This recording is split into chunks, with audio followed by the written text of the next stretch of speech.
There, again for the 5th time. I can hear someone creeping around, feel their eyes upon me. But each time I look up, there's no one to be found. There must have been, though, I think, which makes me all the more paranoid. It doesn't matter. Not really. Frankly, I'd kill for a distraction. Anything. But there isn't the time. There's never the time. I took my seat again behind the large stacks. You know, the ones on the 3rd floor, on the west side.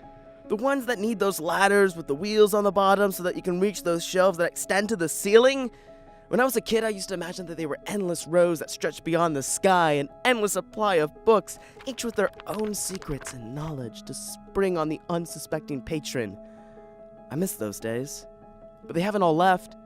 I look down at a heap of paper, no progress. It's not that I'm having difficulty organizing my thoughts. I know what to say, I just can't seem to figure out how to place them in words. Floating thoughts like clouds dancing in my mind, surrounded by black negative space.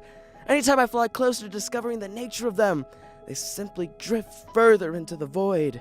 It's also futile.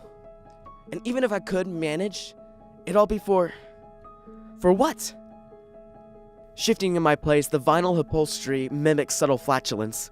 I grow cold for a moment. Up from my chair again and peeking between the shelves, I skim down the rows like a television spy. Still no one. Not that it mattered much. I mean, I didn't. But if someone were to have heard, how likely would I be able to explain that one? Pardon me, ma'am, but it was the chair, honestly. Even if I did, though, even if I really had been the source of the noise, that's a perfectly normal function of the body. Should I feel so ashamed? I looked down at my paper once more. Ugh, words! I try to keep my voice low, though.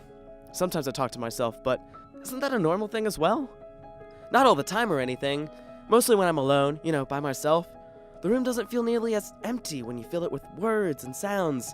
Occasionally, I'll just talk and pretend the letters simply drift from my mouth. They spout in brilliant colors and fonts and sizes. Little by little, they begin to pile and take up space in the room. I have to open a window to let them out. No need to suffocate on your own words. The page, however, remains blank. I sigh. Sighing never really makes me feel any better, but I do it compulsively. It's like I run out of breath, even though my lungs are at capacity, and all I've been doing is sitting here. There's this weight on my chest. I thought I was asthmatic for a time. They said I wasn't. My phone's a lifeless block before me. If only somebody would call. People don't often visit this section either, which is one of the reasons why I like it so well. My own little world back here. But if only someone were to happen by. Good afternoon, I'd beam. My name is Tires, and I'll pretend to tip a hat to them, welcoming them to my corner of the world.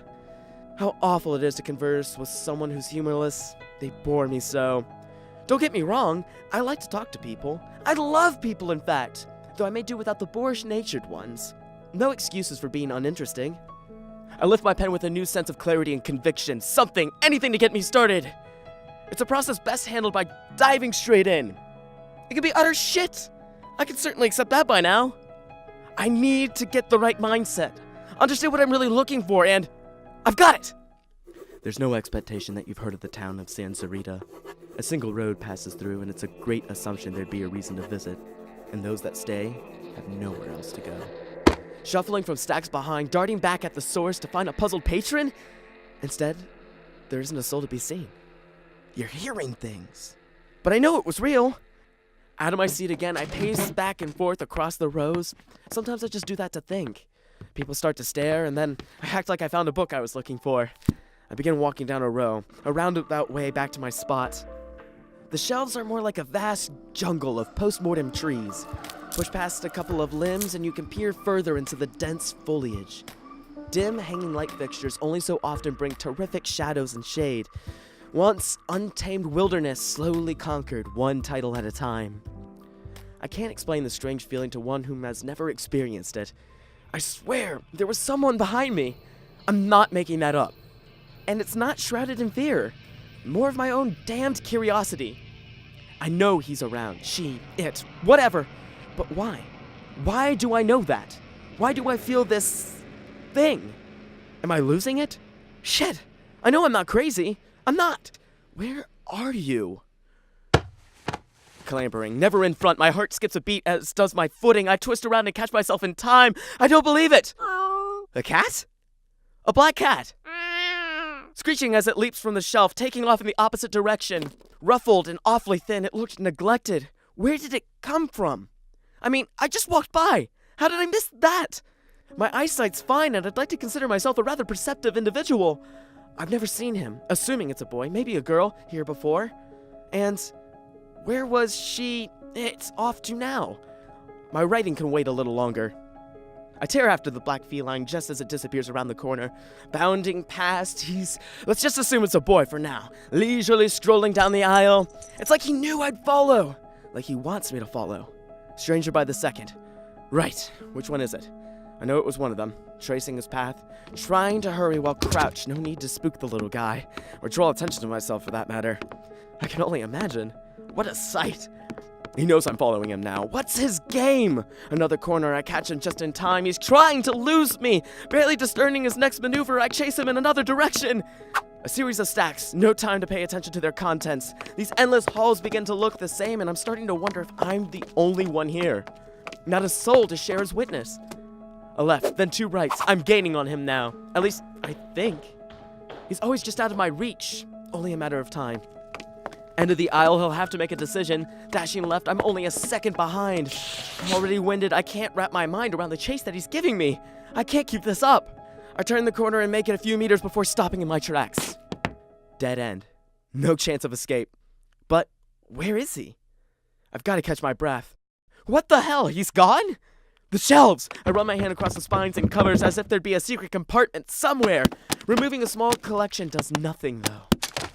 I don't get it. How did he disappear? And that fast? It doesn't seem possible. I must be missing something. Tires, carried in a whisper. Tires! I jump. Mrs. Toluca! One of the librarians. I can't imagine her anywhere else.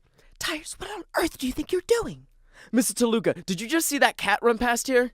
You can't bring a cat into the library. I didn't bring it in here. It leapt from the shelves. Came out of nowhere. Didn't you see it? No, I didn't see it. It just ran past. There aren't any cats kept here. It looked like a stray, real thin and tired. I'm serious. Ask around. Maybe he's been living here. Somehow. We've yet to hear any patron mention anything about a cat. And I would have certainly heard if a staff member said anything about it. You don't think he could be hiding around this place? I don't think you're in any condition to be drawing such ridiculous conclusions. When's the last time you got some sleep? That's not important. It is, Tires. Especially when you start running around the place, disturbing people on some tangent about a mythical cat wandering the stacks. Mrs. Toluca! She starts to leave. Mrs. Toluca! Get some sleep, sweetie, and stop the roughhousing. Otherwise, they'll kick you out again.